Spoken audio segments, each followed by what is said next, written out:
Tomen asiento, por favor. Vamos a dar inicio a esta charla inicial de la Conferencia Internacional de la Comunidad Universitaria. Primero que nada, agradeciéndoles a todos su asistencia. Un sábado santo, un día especial en lo espiritual para muchos, sobre todo quienes profesan la fe cristiana. Finalmente, agradecerles a quienes son candidatos en el Poder Judicial, pero además son académicos importantes de nuestro país, que los hayamos invitado el día de hoy a compartir con nosotros sus reflexiones. Primero que nada, quiero decirles que al maestro, al amigo Eduardo Santillán Pérez, a quien todos conocemos como Álvaro Obregón, casi si yo pienso en Álvaro Obregón, pienso en Eduardo Santillán, como un gran académico, como un gran amigo. ¿Sí?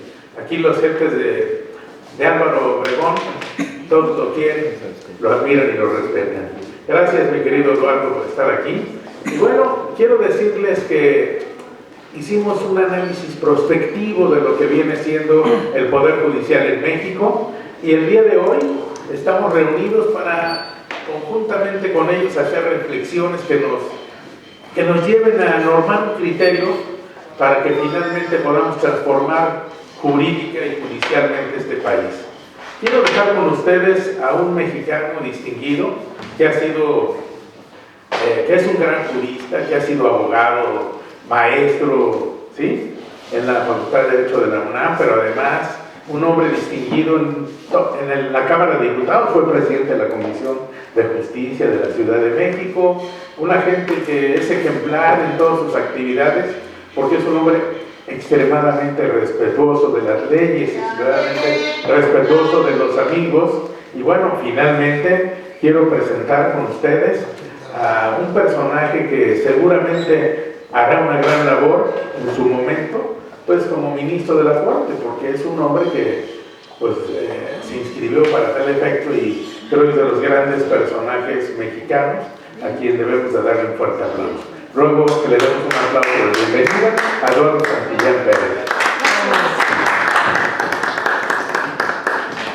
Muchas gracias, agradezco mucho las palabras de mi querido amigo Roberto Villaseñor, a quien además agradezco también pues un trabajo de mucho tiempo en favor de la democracia y del derecho. Hemos tenido oportunidad de compartir pues muchas batallas, muchas luchas por un México más democrático y por un México más justo. Y pues agradezco además el día de hoy, pues en un día feriado, en un día que no es fácil, pero como dicen en materia electoral, todos los días y horas son hábiles, y en campaña pues con mucho mayor razón. Por eso agradezco mucho la oportunidad de poder compartir con ustedes pues una visión general sobre qué está pasando en nuestro país y la importancia de esta reforma al Poder Judicial y de la importancia de este proceso electoral. De acuerdo a diversas encuestas y mediciones, el principal problema de nuestro país el día de hoy no es el desarrollo económico, no es la economía, no es el desempleo, no es ni siquiera el combate a la pobreza. Hoy el principal problema para las y los mexicanos es la inseguridad y su parte complementaria, que es la de la impunidad. Hoy el tema de la seguridad y el combate a la impunidad se convierte en el principal reto y en el principal riesgo del Estado mexicano. Para que exista una sociedad más segura, es indispensable erradicar la impunidad en nuestro país. También cuando se pregunta a la ciudadanía cuál es su opinión sobre la impartición y la procuración de justicia en nuestro país, son dramáticos los resultados. La ciudadanía considera la ciudadanía considera que no hay justicia en México, que la justicia es el privilegio de unos cuantos, que se ha vuelto un artículo de lujo.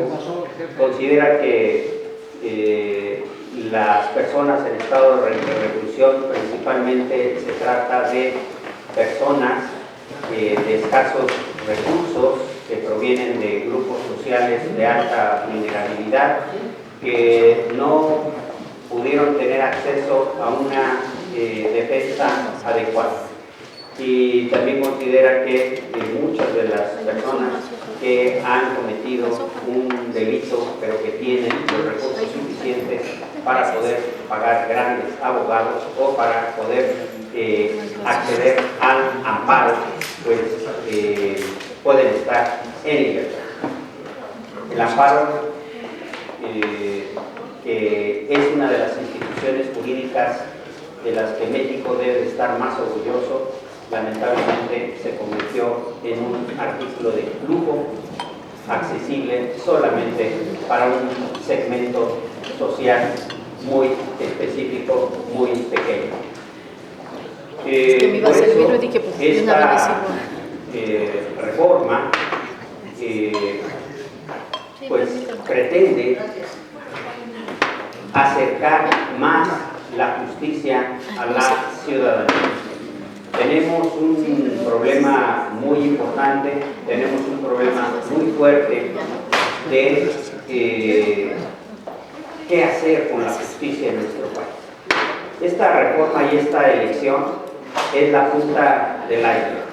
Cuando me preguntan si con la elección de las personas juzgadoras se resolverá el problema de justicia en nuestro país, mi respuesta es contundente e inmediata. No, pero es el primer paso y el paso indispensable para poder llevar a cabo un proceso de reforma en nuestro país. ¿Cuál es la problemática de la impartición y la procuración de justicia en nuestro país? ¿Cuáles son los problemas profundos a los que nos enfrentamos? Pues en primer lugar tenemos que hacer un ejercicio muy importante de revisión de lo que es la formación de las y los abogados en nuestro país. El primer problema al que nos enfrentamos es la proliferación de las escuelas patito, de las escuelas y facultades de derecho patito, que pueden formar abogados hasta en 1 año y medio, 2 años, y el problema que tenemos de que se generan abogadas sin tener los conocimientos necesarios para poder llevar a cabo una defensa adecuada. Ahí las universidades públicas y privadas, las escuelas y facultades de derecho tienen mucho que hacer. No tenemos planes de estudios homologados, no tenemos un plan de estudios base que permita garantizar que las y los estudiantes de la carrera de Derecho cuenten con los elementos suficientes. Hay mucho por hacer en la revisión de los planes y programas de estudio. Después nos enfrentamos a una problemática muy fuerte, que es la del ejercicio de la abogacía, la del ejercicio de la profesión. Y aquí nos enfrentamos también a una problemática muy fuerte, muy importante, que es quién garantiza que una persona que defiende jurídicamente a otra tiene los conocimientos necesarios y las habilidades técnicas que le permitan tener una buena defensa. Todos conocemos un abogado trinquetero que le saca dinero a la gente y que no le resuelve el problema. Todos conocemos un abogado que ni contestó la demanda y que los pobres clientes se dan cuenta cuando está ejecutoriada la sentencia. Y entonces ya no se puede hacer nada. Desde mi punto de vista, tenemos que crear un tipo específico de fraude cuando se trata de este ejercicio de la profesión, indebido de la profesión. Porque se dan los dos elementos del fraude. Por un lado, hay un engaño del abogado que le dice que le va a resolver el problema. Y hay un beneficio económico porque le pide dinero. ¿Y cuál es la responsabilidad de ese abogado trinquetero? Ninguno. ¿Cuántos abogados trinqueteros están sujetos a procedimientos? Ninguno. ¿A cuántos abogados se les suspenden las cédulas profesionales? ¿A cuántos abogados se les quita la cédula profesional? Yo estoy proponiendo que establezcamos un mecanismo semejante al de la Comisión Nacional de Arbitraje Médico. Cuando un médico nos opera y lo hizo de manera equivocada, puede uno acudir a la Comisión Nacional de Arbitraje Médico, que revisa el expediente y determina si el profesional de la salud actuó de manera diligente o no, y puede establecer sanciones, entre ellos la suspensión o la pérdida de la cédula profesional. ¿Por qué a los médicos los revisamos y los sancionamos? ¿Y por qué a los abogados no? El abogado, que ni siquiera contestó a la demanda, debe de seguir teniendo vigente su cédula profesional, ¿no? Ahí empieza el problema de la justicia en nuestro país, o es parte fundamental de este proceso. Por eso, desde mi punto de vista, requerimos que se haga una revisión muy precisa y muy puntual. Tenemos que poner, obviamente, sobre la mesa el tema de la colegiación, pero sobre todo el tema de la validación periódica de la cédula profesional. Desde mi punto de vista, por lo menos cada 5 años, el abogado que ejerce la profesión debe de someterse a un análisis, aprovechando este ejercicio, de idoneidad para el ejercicio de la carrera profesional. Primero, los abogados que nos formamos, yo soy generación 92-96 de la Facultad de Derecho de la UNAM.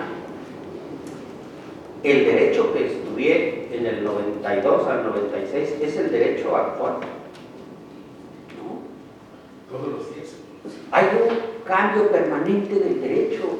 ¿Y quién garantiza, quién garantiza que un abogado, ahora, en el solo hecho de la implementación del nuevo Código de Procedimientos Civiles y Familiares, que un abogado que se formó en un sistema escrito, ahora tendrá las habilidades suficientes para enfrentar un proceso en materia oral? ¿Conocen otros abogados en el ejercicio de la materia civil y familiar? ¿Tienen los instrumentos y las herramientas necesarias? Desde mi punto de vista, cada 5 años los abogados deben de someterse a un proceso que permita la validación de la cédula profesional. Y decía sobre el tema de las sanciones. Aquí, desde mi punto de vista, el propio Tribunal de Disciplina Judicial puede hacer la función no solamente de revisar el ejercicio de la actuación de las personas juzgadoras, sino que también puede revisar la actuación de los litigantes. Todos hemos visto cómo en materia penal los jueces a la mitad de la audiencia tienen que suspender la sesión porque el abogado no tiene el mínimo conocimiento de la materia. ¿Y qué es lo único que puede hacer el juez? Simplemente decir que no tiene los conocimientos técnicos, suspender la audiencia y pedir en todo caso que se haga un cambio de abogado. Mi pregunta es, ¿ese abogado debe de seguir con una cédula profesional ejerciendo la profesión? Desde mi punto de vista, en estos casos extremos, el propio juez debe de tener la facultad de, en ese momento, suspenderle la cédula profesional a un abogado, remitirlo a un órgano que puede ser precisamente el Tribunal de Disciplina Judicial, que pueda revisar si ese abogado tiene o no los conocimientos necesarios para defender a una persona. Evidentemente que se requiere reforzar el ejercicio de la profesión. Luego nos enfrentamos también a una serie de circunstancias tan complejas como es el hecho de que seguimos teniendo un sistema de justicia pues como si estuviéramos en el siglo XVIII, en el siglo XIX. He propuesto que de manera urgente debemos de establecer, puede ser incluso una reforma constitucional, la obligatoriedad de un expediente digital único homologado en todo el país. La justicia ya no puede ser una justicia de papel. No hay ninguna justificación tecnológica, técnica, para que siga siendo a través de un papel. Hay varias entidades, varios tribunales locales que han avanzado de manera importante en el expediente digital. A nivel federal se ha avanzado en el expediente digital. Primero, no están homologados. Cada quien tiene el expediente digital como quiere. Bueno, ni la firma electrónica. Desde mi punto de vista, debe de existir un solo expediente digital. Y en materia penal, este expediente digital debe ser un expediente digital único desde el Ministerio Público.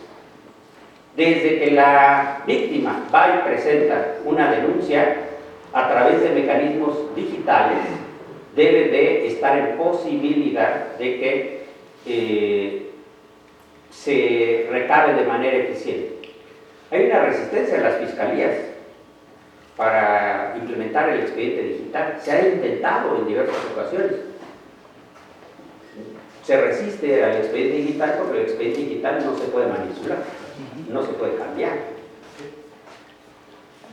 Pero un expediente digital nos debe de permitir, entre otras circunstancias, por ejemplo, que la víctima no tenga que estar haciendo 3, 5, 10 veces la declaración de los mismos hechos.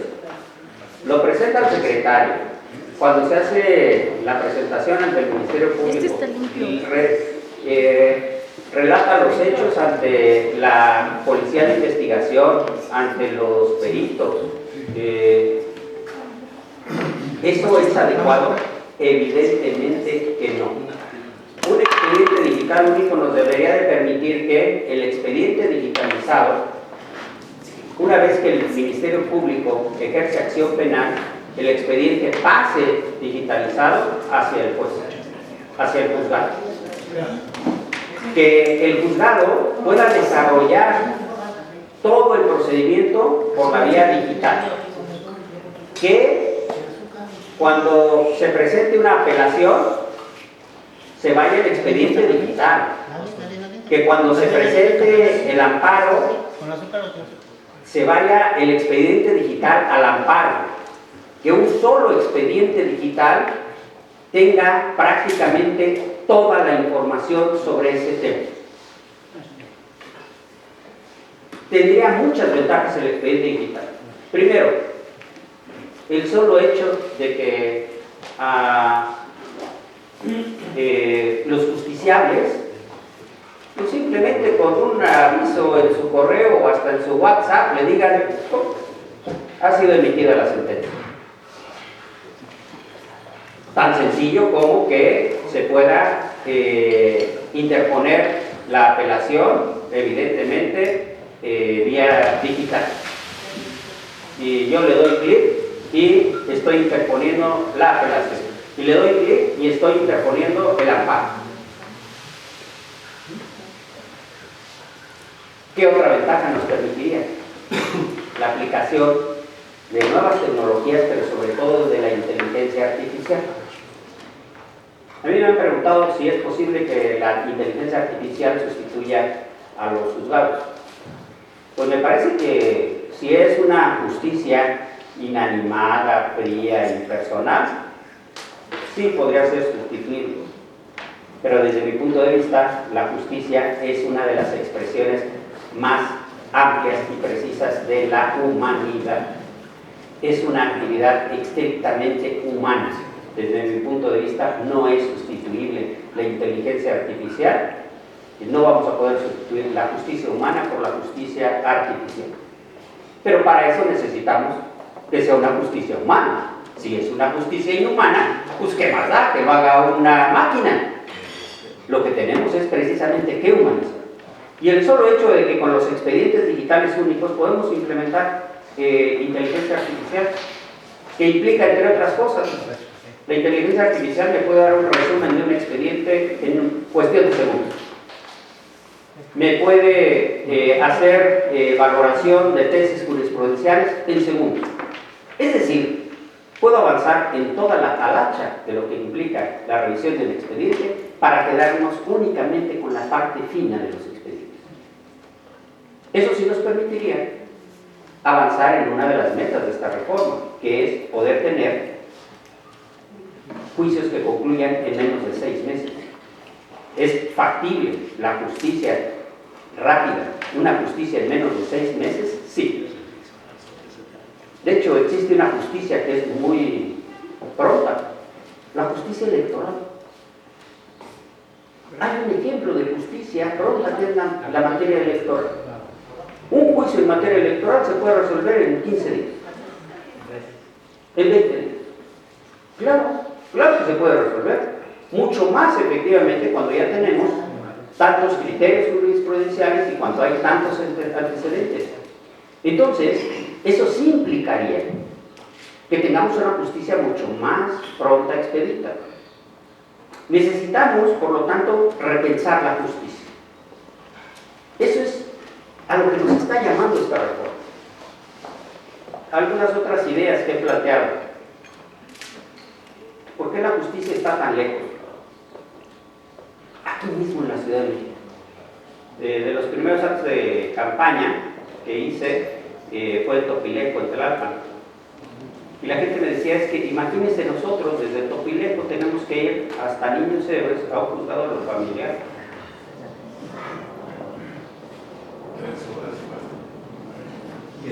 De Milpalta, y claro, está cerca. De Milpalta, trasládense a Niños Héroes. La justicia está lejos. Yo he planteado, y creo que en el caso de la Ciudad de México sería factible, y creo que debería de ser una meta nacional, que por lo menos haya un juzgado familiar en cada municipio. Que la gente de Milpalta no se tenga que trasladar a Niños Héroes y que pueda haber un juzgado familiar en Milpalta. Es algo descabellado. Me parece que tenemos que acercar la justicia. Yo estoy planteando que una manera de acercar la justicia es, me gusta mucho y me llama mucho la atención ver el choque cultural que hay entre las personas juzgadoras en este proceso electoral. Porque las personas juzgadoras no están acostumbradas a tener contacto con la gente, no están acostumbradas a platicar con la gente. Les cuesta trabajo y entonces hay un choque cultural. Y me parece que es una paradoja, porque me parece que si alguien debe de tener el contacto, si alguien debe de tener la percepción de lo que piensa y siente la gente, debe de ser un juzgador. Pero cuando veo un juzgador que le cuesta trabajo entablar una conversación con una persona, digo, si alguien debe de conocer la naturaleza humana, es el juzgador. Yo estoy proponiendo que los jueces hagan audiencias públicas. Y él me dice, pues es un absurdo, ¿cómo va a haber una audiencia pública? Digo, claro. Yo quisiera que las personas juzgadoras, una vez a la semana, una vez cada 15 días, una vez al mes, que salgan de sus juzgados y vayan a una audiencia pública, a una colonia, a un municipio, a una alcaldía. Y que las personas juzgadoras hagan mediación. Yo estoy convencido que con la experiencia de las personas juzgadoras, en una sentada, 2 horas, con 2 personas que tienen un conflicto, le encuentran una solución al conflicto. Estoy convencido, convencido. Cuando fui delegado implementé un centro de mediación en Álvaro Obregón en el 2009, era muy incipiente, y llegaban de todo, asuntos de todo tipo. Y entonces en 1 o 2 sentadas lográbamos que se acordara la pensión alimenticia para un menor. Acordábamos que la deuda que tenía una persona con otra la pagara en plazo. Yo creo que la mediación, los medios alternativos, tienen que ser efectivamente un mecanismo del nuevo proceso de procuración e impartición de justicia. Y entonces, pues a mí me parece que las personas juzgadoras deben de hacer mucha mediación y deben de tener mucho más mediadores que ministerios públicos. Me parece también que tenemos que repensar el derecho. Hay cosas que a veces son absurdas. Cuando una mujer me dice, oiga, es que fíjese que estoy juntando para el divorcio. ¿Cómo que estás juntando para el divorcio? Sí. Pues es que me cobran 10,000 pesos para divorciar. Ya junté 3,000, me faltan 7,000, pero ya entré a una tanda. Entonces, ahora que me toque el número de mi cana, ya voy a poder juntar para poderle pagar al abogado para que me divorcie. Okay. Pero me dice, pero yo no entiendo esa cosa del divorcio, porque me dice que primero tengo que juntarla para pagar. Luego que el abogado tiene que hacer una demanda. Pues no sé, usted vaya a plantear en una demanda. ¿Cuál es el requisito fundamental para que una pareja se case?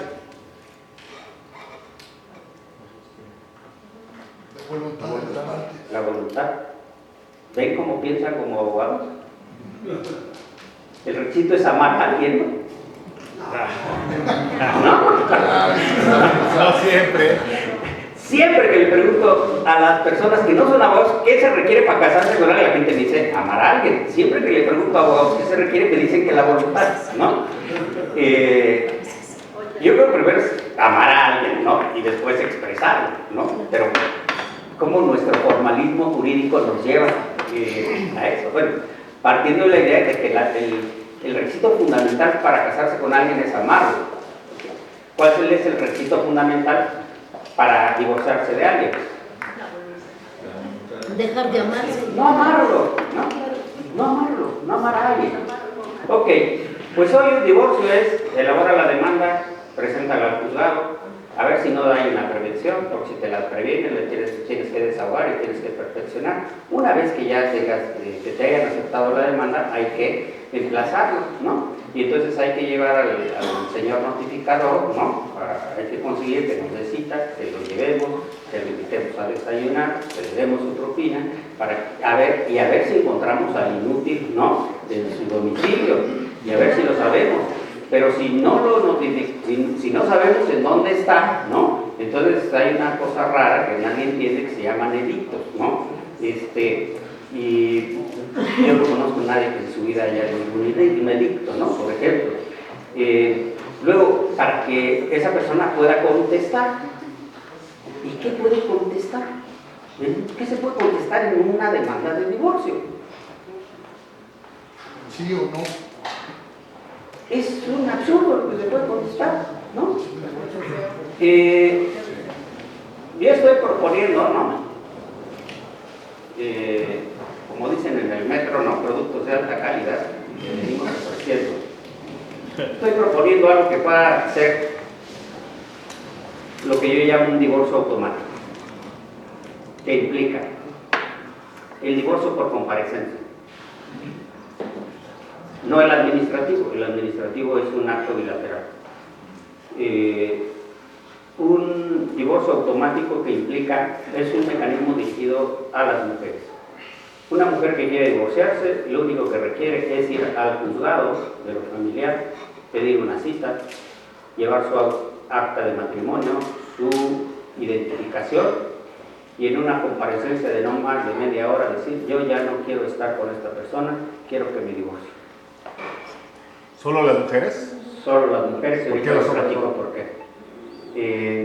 Y esto tiene que ver con que el matrimonio tiene que ser un acto bilateral. El divorcio es unilateral. No tiene que haber un acuerdo para un divorcio. El divorcio como tal tiene que ser, desde mi punto de vista, por naturaleza, un acto unilateral. A partir de ahí, precisamente, desde mi punto de vista es, usted está divorciado en media hora. La percepción de justicia de la sociedad sería completamente distinta. ¿Y qué pasa con los temas relacionados? La pensión alimenticia, eso es otro procedimiento. Disolución de bienes, eso es otro procedimiento. Guardia y custodia, eso es otro procedimiento. Eso los iniciamos mañana. Usted ya está divorciado.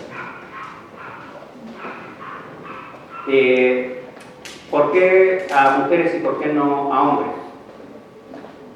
Porque el hombre, si quiere divorciarse, desde mi punto de vista, tiene que ser un mecanismo de protección a las mujeres.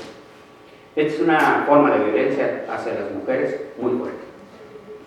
Desde mi punto de vista, hacia el hombre que se quiere divorciar, necesita garantizar alimentos. El hombre que se quiere divorciar necesita garantizar guardia y custodia. Necesita garantizar disolución de bienes. ¿Sí? ¿Por qué? Porque si lo ponemos también para hombres, se vuelve en una nueva forma de violencia hacia las mujeres, ¿no? Voy, me divorcio y ahí te llega. Yo estoy proponiendo que las mujeres, incluso pues en ese momento en la comparecencia, ¿cuál es el número de WhatsApp del inútil? Ahorita le vamos a notificar vía WhatsApp que usted está divorciado.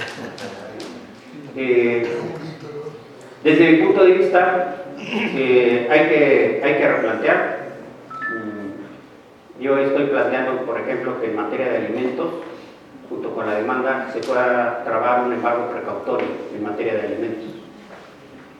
¿Por qué protegemos más a un cheque o a un pagaré que a un menor?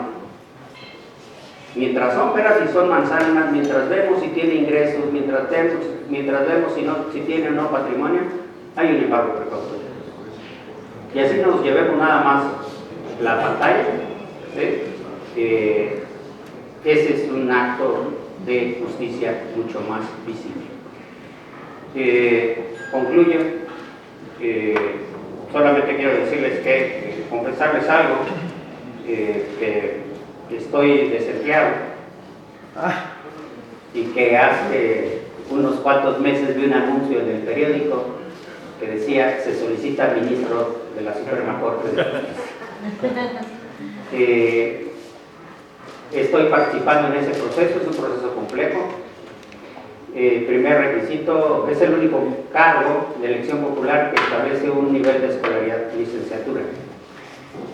8 de promedio en la carrera, 9 en la materia de especialidad, por lo menos 5 años de experiencia jurídica.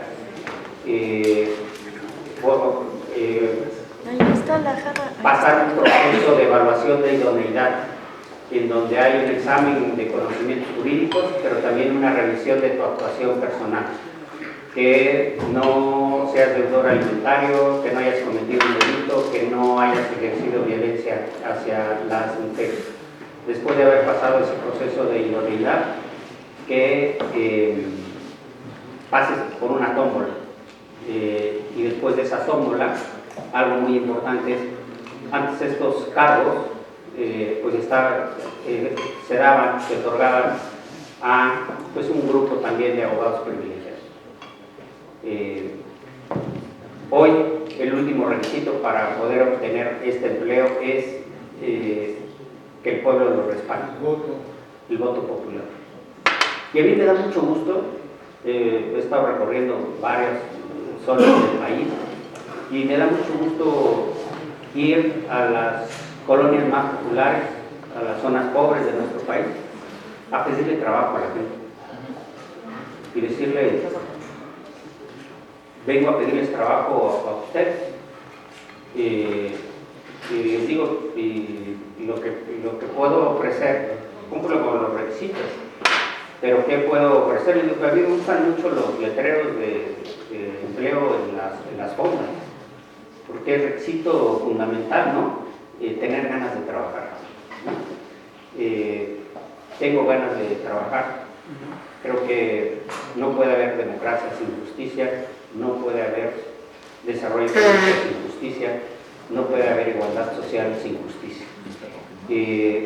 Por lo tanto, pues el día de hoy yo les agradezco mucho a todas y a todos ustedes. Estoy convencido que sí es posible que logremos transformar la justicia en nuestro país. Y pues muchas gracias a todas y a todos.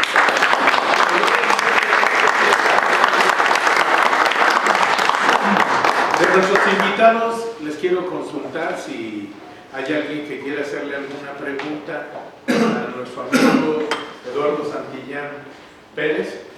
Que levante la mano, por favor. ¿Alguien? Yo quisiera dar una opinión, si me lo permites. Arturo García Núñez, presidente del Consejo de los Derechos Internacionales. Gracias, mi Roberto.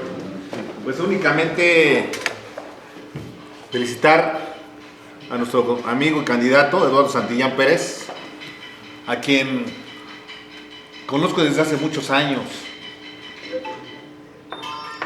Y créanme que yo me siento muy contento de que él hoy esté participando a este nivel,